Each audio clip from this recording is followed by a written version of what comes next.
चित्रा सखी जी की माता जी हैं रुचिकला और इनके पिताजी हैं सुचि भानु, और एक मत से माता जी हैं चर्चिका और पिताजी हैं चतुर। उनके पुत्र हुई श्री चित्रा जी, और इनकी सेवा क्या है?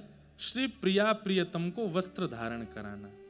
आज ठाकुर जी नील वस्त्र पहनेंगे। अच्छा, एक और बात मैंने कथा में कई बार बताई है कि श्री प्रिया जी जो वस्त्र धारण करें, वहां से ठाकुर जी को संकेत मिले कि आज प्रिया जी कहां मिलवे वाली हैं। नील वस्त्र पहन करके आमे वहां पे गुलाबी चुनरी ओढ़ लें तो ठाकुर जी को संकेत मिल जाए कि कोई सरोवर, और वह सरोवर जामे कमल खिले हों, वहां मिलेंगी। तो ठाकुर जी की सेवा में सब पूर्णता करती हैं। चित्रा सखी जी ठाकुर जी और श्री जी के वस्त्र धारण कराती हैं। तो जब वस्त्र धारण कराओ तो चित्रा सखी जी को स्मरण करो। आपको गांव कौन सा है? चिकसौली। जब आप लोग बरसाना से यहाँ की ओर आते हैं तो बीच में चित्रा सखी जी का मंदिर पड़ता है। हमारी एक कथा पेंडिंग चल रही है वहां पे, एक अकिंचन कथा करनी है हमको चिकसौली में। अब जल्दी अकिंचन तो कैसी होगी, पर्वतन पे बैठना पड़ेगा आपको, ऊपर ऊंचे ऊंचे पर्वतन पे बैठ जाओ, क्योंकि अकिंचन कथा में पंडाल बने ना, माइक लगे ना है, सुबह भोर 4 बजे कथा होवे। या तो ऐसी होगी कि बिना बताए हम कर जाएंगे कथा, तो ही संपादित है पाएगी। जाकू गुप्त चरण ते पतो चल जाए वो पहुंच जाइए। तो चित्रा सखी जी, इनकी सेवा ठाकुर जी को वस्त्र पहनाने की। फिर कितनी सखी है गई? कितनी भाई? अब चौथी सखी कौन है? रंग देवी। और श्री रंग देवी जी को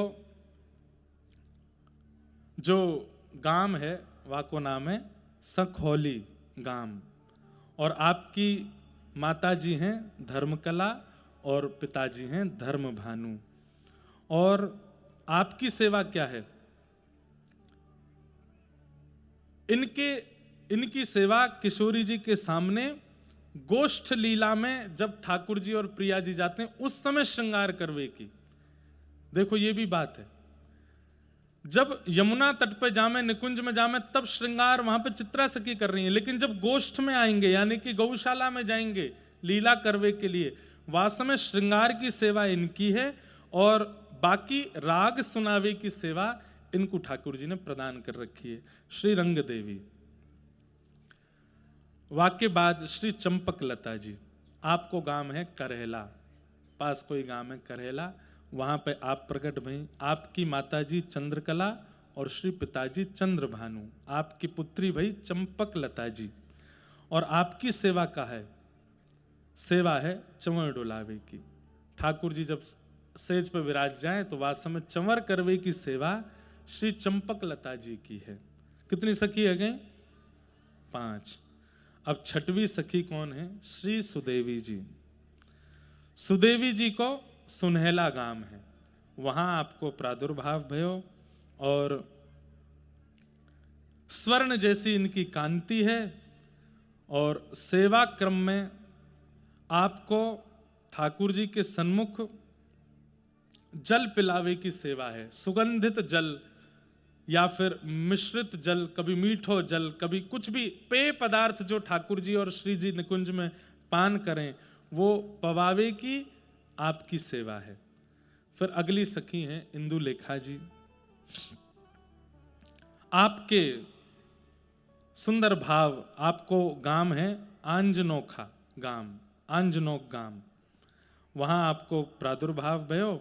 आपकी माताजी बेला और पिताजी सागर, और आपकी सेवा है नृत्य करनो और नृत्य करके श्री प्रिया प्रियतम को सुख प्रदान करनो।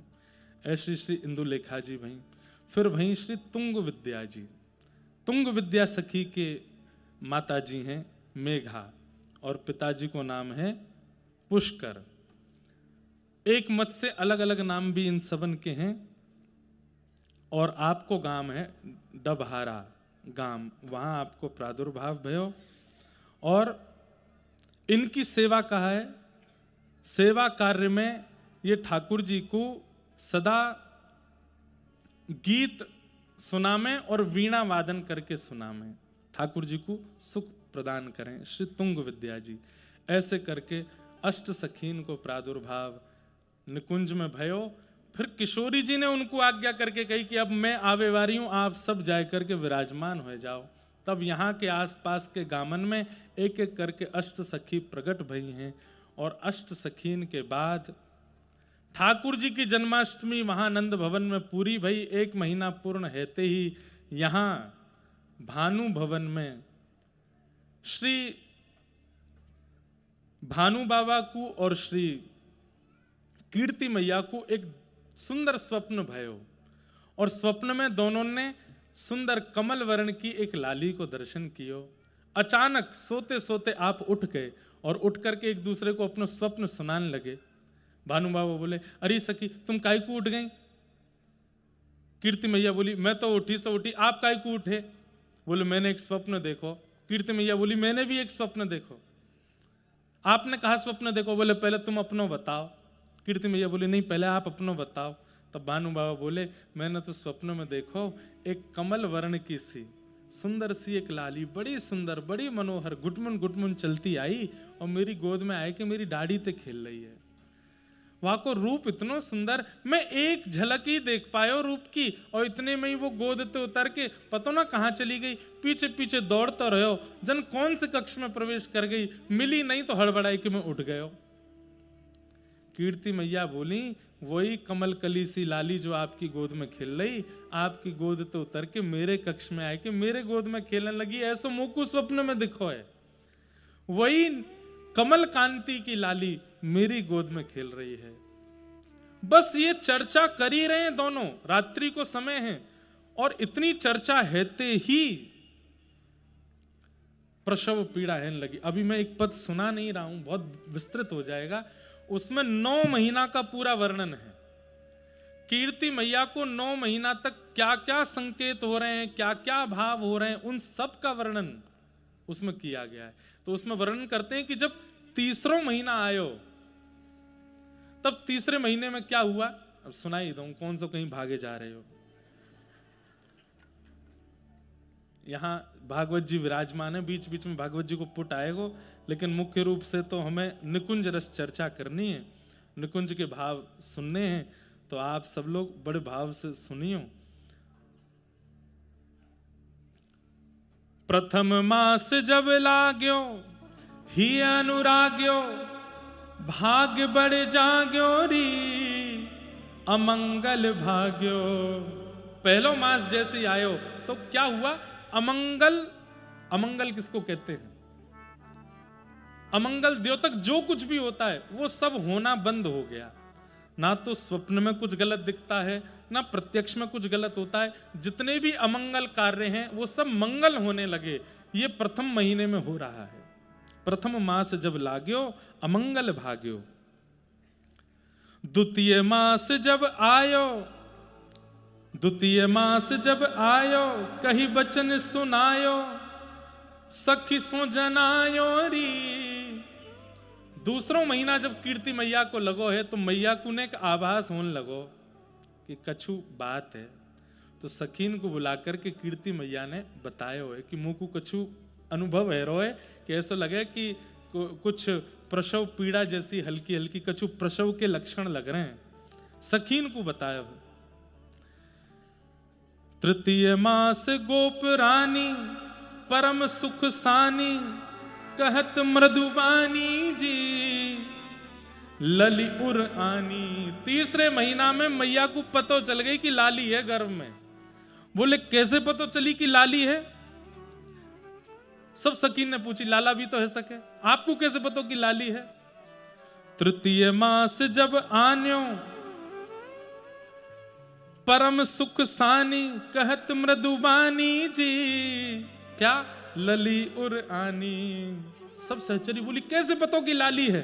तब कीर्ति मैया कह रही हैं, अहो लक्षण देख अभूत परम हर्षित भई। अरे लाला यदि गर्भ में आतो तो लाला के जो जो लक्षण वस्त्र आभूषण होने चाहिए वो दिखने चाहिए, पर मुंह को तो अपने स्वप्न में और अपने आभास में लहंगा दिख रहा है, चुनरी दिखाई दिख रही है, चंद्रिका दिख रही है, कानन के सुंदर लटक हुए वारे सुंदर सुंदर कुंडल दिखाई दे रहे हैं, हाथन की चूड़ीन की आवाज आ रही है, पैरन की पाजेब की आवाज आ रही है। इन सब लक्षणन से मुंह को लग रहा हो कि मेरे गर्भ में लाली है। आहा, जैसे ही कही कि गर्भ में लाली है। चौथे मास मन फूल्यो, चौथो महीना लगो है और मन फूलो मतलब आनंद में है। भाग्य अनुकूलो महारस झूलो जी, महारस में आ गई हैं श्री कीर्ति मैया। सकल दुख भूल्यो, जितने भी दुख हैं कष्ट हैं सब चले गए चित्त से। बंधुओं, जिनके चित्त में श्री जी आमेंगी उन सबको ये अनुभव होएगा ही होएगा। या हमारे ध्यान से सुनियो, जरूरी थोड़ी है प्रसव में तो कीर्ति मैया की आ सके, हमारे तो चित्त में आमेंगी ना। तो चित्त में आमेंगी तो हर महीना यहां से जावे के बाद आप सबके चित्त में आनी चाहिए। पहले महीना जो अनुभव हो वो लिखो है, दूसरे महीना, तीसरे महीना, चौथे महीना को कहां अनुभव है। चौथे मास मन फूल्यो भाग्य अनुकूलो महारस झूल्यो जी, सकल दुख भूल्यो, सारे दुख चले गए। अहो गोपराज कलु कुल बधु हो परम शोभित भई, सारे दुख चले गए, कोई पीड़ा नहीं है, इतनी आनंद में भर रही हैं। कभी नाचती चलती हैं, कभी गाती चलती हैं, जहां बैठती हैं, जिस सभा में जाती हैं, कीर्ति मैया सबको प्रसन्न कर देती हैं।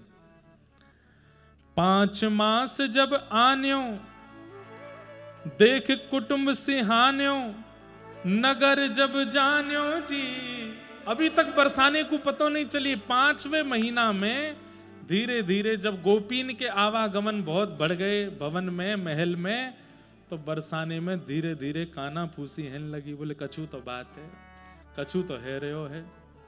और यहाँ पे एक वर्णन और है कि एक दिना कीर्ति मैया अटारी पे आई गई और अटारी पे कीर्ति मैया को देख करके नगरवासी ने अनुमान लगा लिया कि अब तो कछु बात है, अब तो कछु भाव है, जरूर मैया को कछु शुभ संकेत है।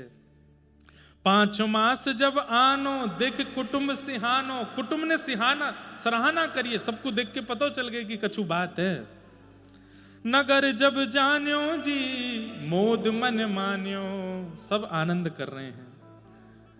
आहा, ऐसे मैया के 5 महीना बीते हैं। अब छठे मास छवि बाड़ी, छठवां महीना आते ही कीर्ति मैया इतनी सुंदर कभी लगी नहीं जितनी अब लगन लगी।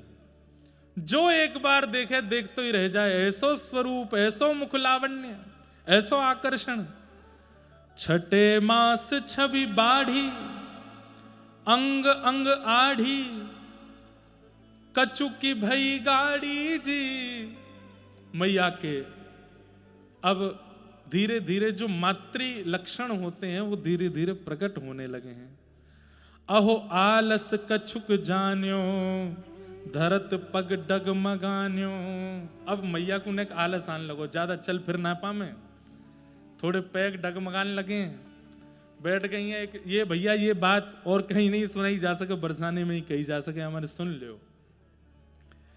यहां किशोरी जी के भाव से हम सबके चित्त में ही प्रकट है रही हैं, कीर्ति मैया के भाव से हम सबके चित्त में ही प्रकट है रही हैं श्यामा जी। छठे मास छवि बाढ़ी अंग अंग आढ़ी, कछु की भई गाड़ी जी भवन मदि थाड़ी। अहो आलस कछुक जान्यो धरत पग डगमगे, अब ने आलस स्वान लगो, उठ फिर के ज्यादा काम कर ना पामे। 7 मास सहेली नहीं तजो अकेली, अब सब सहचरीन से सब कहें यहीं बैठ जाओ, मुंह को अकेले छोड़ करके मत जाओ। क्यों? अब मुंह से काम बन नहीं रहे, आपको ही जल पिलाना पड़ेगा, आपको ही खिलाना पड़ेगा, आपको ही उठाना पड़ेगा। 7 मास सहेली नहीं तजत अकेली, कहत सुनो हेली रे रहो संग भेली। सब यहीं रहो, मेरे पास ही बैठी रहो।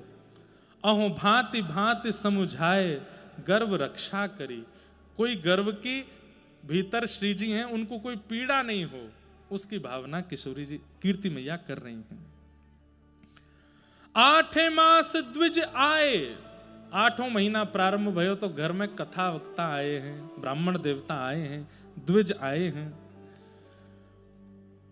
बोली पठाए, सुंदर सुंदर कथा सुना रहे हैं, सुंदर सुंदर भाव सुना रहे हैं, मंत्र सुना रहे हैं। बोली पठाए न्योत जिमाए जी, सजन पहराए। सबको नंद बाबा ने वस्त्र दिए हैं, दक्षिणा दी है। अहो बोल सजन सो बोल, सोई प्रभु कीजिए। वृषभानु बाबा से कीर्ति मैया कह रही हैं, सब ब्राह्मणन को दक्षिणा दो, वस्त्र दो, सब करवाओ, जो कहें वो इनको प्रदान करो। नवम मास गोप बाला, कहे बचन रसाला, अजु कीरत कृपाला जी, बूहज इत काला, ओह कब हुए है वह धौंस, सुमंगल गाई है। अब तो बस सब टकटकी लगा करके प्रतीक्षा कर रहे हैं कि भैया कब डुमडुमी बजेगी, नगाड़ी बजे, सब तैयारी करके बैठे हैं। 9वां महीना आगे होए, अपने घरन के छत पर रोज ब्रजवासी जन दूध दही और हल्दी लेकर के बैठ जाएं, कब छिड़कावे को अवसर मिल जाए पता नहीं। होड़ लगी है, कौन पहले छिड़कावे को। पहली खबर जैसे ही आवेगी भानु भवन ते, सबसे पहले हम छिड़कावेंगे, सबन में होड़ लगी है। 9वां महीना भी पूरा है गयो, और 9वां महीना पूरत हेते ही पूजे हैं 10यों मास। 9वां महीना के बाद 10वां महीना लग गयो। उर बड़ो है हुलास, सफल भई आश जी। आहा, मन में आनंद भर रहो है, मन में आनंद है रहो है, और आशा पूरी भई है। क्यों? किए भवन प्रकाश। यहां पृथ्वी पर जैसे ही सूर्य उदय हुआ है, उसी बेला में भानु भवन के बिल्कुल अंतःपुर में कीर्ति मैया के भवन में एक दिव्य प्रकाश भयो है। और वह दिव्य प्रकाश के संग में तप्त कांचन गौरांगी श्री राधे वृंदावनेश्वरी श्री भानुनंदिनी किशोरी जी को प्रादुर्भाव भयो है। बोलो वृषभानु दुलारी की, श्री कीर्ति दुलारी की, श्री कीर्ति मैया की, वृषभानु बाबा की, बरसानो धाम की। आहा, जैसे ही जय जयकार भई है। यहां भानु बाबा को जाकर के सखीन ने बताई, अरे बाबा बाबा आपको बधाई हो बधाई हो। बोले कहा भयो? बोले लाली ने जन्म लियो है। सुनते ही भानु बाबा तो सुध बुध खो गए, जानो भीतरो दौड़ बाहर लगे। बाहर जाने लगे तो जाके सखीन ने रोके, कहां जा रहे हो? बोले भीतर कक्ष में जा रहा हूं। बोले कक्ष यहां ना है, कक्ष वहां है। आंखन में आंसू भरे हैं। बंधुओं, ठाकुर जी के प्रादुर्भाव की लीला एक अलग आनंद करावे, पर किशोरी जी के प्रादुर्भाव की लीला तो भावुक कर दे। बड़भागी हैं वो माता पिता जिनके घर में लाली जन्म ले, क्योंकि भैया लाला के जन्म से आपको यह अनुभव हो जाएगा कि चलो हम माता पिता बन गए, लेकिन लाली के जन्म से अपनो सौभाग्य पतो चले कि हम सौभाग्यशाली हैं, अब हमारो जीवन है, या के काजे हमें जीनो है। पिता जब पुत्र को जन्म दे तो वाकई यूं लगा ठीक है अब हमारा तो काम है, अब ये आगे देखेगो। लेकिन लाली के जन्म होते ही पिता के मन में ये आ जाए कि नहीं अब मुंह को संभलनो है, क्योंकि या के काजे मुंह को जीनो है, या के काजे मुंह को सब करना। भानु बाबा जैसे ही गए, कीर्ति मैया के बगल में पौड़ी हैं श्री किशोरी जी, गोद में जैसे ही उठाई हैं। भानु बाबा बोले अरे अरे मेहर, मुंह पे तो उठाए ही ना जा रहा, संकोच लग रहा, ऐसी कोमल सी है, लग रहा है कि मेरे निष्ठुर हाथन से कहीं आपको कष्ट नहीं है जाए, कोई पीड़ा नहीं है जाए, वापस वहीं पधरा दें। और दूर से ही केवल दर्शन कर रहे हैं, बैठे बैठे रूप कांति को देखते देखते कह रहे हैं ये आंख का ही क्यों ना खोल रही, ये मुंह तो कुछ बोल क्यों ना रही है, ये अपने पाम क्यों ना चला रही, या कि कोई चेष्टा क्यों नहीं है रही, कोई गतिविधि क्यों नहीं है। कीर्ति मैया कह रही अरे अभी जन्म भयो है, नेक देर विश्राम करके फिर उठेगी, बोलेगी भी, गावेगी भी। भानु बाबा कह रहे हैं मुकु बाबा कह के बुलाएगी। बोले हाँ, मुकु बाबा कह के बुलाएगी। हाँ, यही कह करके भानु बाबा तो वहीं नृत्य करने लगे हैं। खबर पहुंचते पहुंचते पहुंची है सीधे नंद भवन में, और जैसे ही नंद भवन में खबर पहुंची, महाराज ठाकुर जी 1 बरस के घुटमुन घुटमुन करके डोल रहे। यशोदा मैया ने तुरंत लाला उठाए, पीली झंगुली पहनाई, सिर पर मोर पुच्छ धारण करायो, मोतीन को श्रृंगार करके लाला को गोद में लियो, और जितने महंगे महंगे आभूषण रत्न आदि हैं सब बैलगाड़ी में सजवाए दिए। नंद बाबा को खबर पहुंचाई, चलो जल्दी। बोले कहाँ भयो? बोले वृषभानु गोप के यहाँ लाली भई है। सुन करके नंदगाम के लोग ऐसे भावुक भय हैं, ऐसे आनंद में भर गए, हमारे लाला को टीको खाली नहीं गयो, पूरा है गयो, अब ब्याह है जाएगो। और महाराज श्री नंद बाबा पहुंचे हैं। कहवे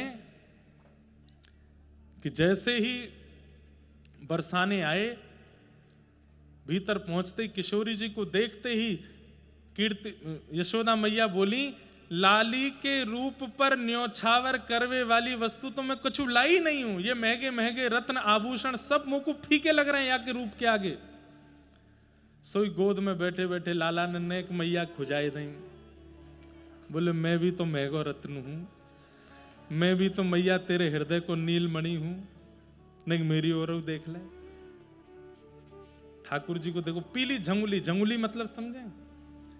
झंगुली आजकल कह दो तो फ्रॉक, लेकिन फ्रॉक विचित्र सी रही। झंगुली कैसी? ऊपर ते पहन लें और नीचे ऐसी घेरदार, और वो कैसी छोटे छोटे बालकन को ऐसी पहनाई जाए कि झीनी झीनी उनके अंग की कांति दिखती रहे। पीली झंगुली और वहां में नील वर्ण के ठाकुर जी, भीतर सबरे अंग दिख रहे हैं, पेटव दिख रहा है, वक्ष भी दिख रहा है, हाथों दिख रहे हैं। आहा, ऐसा लग रहा है पीली झंगुली तो मानो जैसे स्वर्ण को परकोटा, और भीतर दिखने वालों नीलो नीलो अंग मानो जैसे नीलमणि है। यशोदा मैया बोली सबसे बढ़िया रत्न तो यही है मेरे पास। लाल जी लेकर के 8 बार किशोरी जी के ऊपर उसार करके लाल जी ही बगल में पधराए दिए। दोनों युगल पलना में पड़ गए हैं महाराज। आहा, दोनों पड़ गए।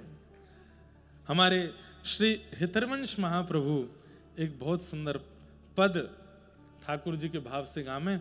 अब हम देखो, अब आपको बता दें, या पद को गावे के बाद कहा होएगो सुनो, या पद को गावे के बाद में फिर कथा की विश्रांति होएगी, पर्दा आवेगो, और फिर यहाँ अष्ट सखीन को प्रादुर्भाव, और पीछे लाडली जी और मैं नीचे बैठ करके फिर बधाई और पद गायन करेंगे, नाचेंगे, बधाई लुटामेंगे।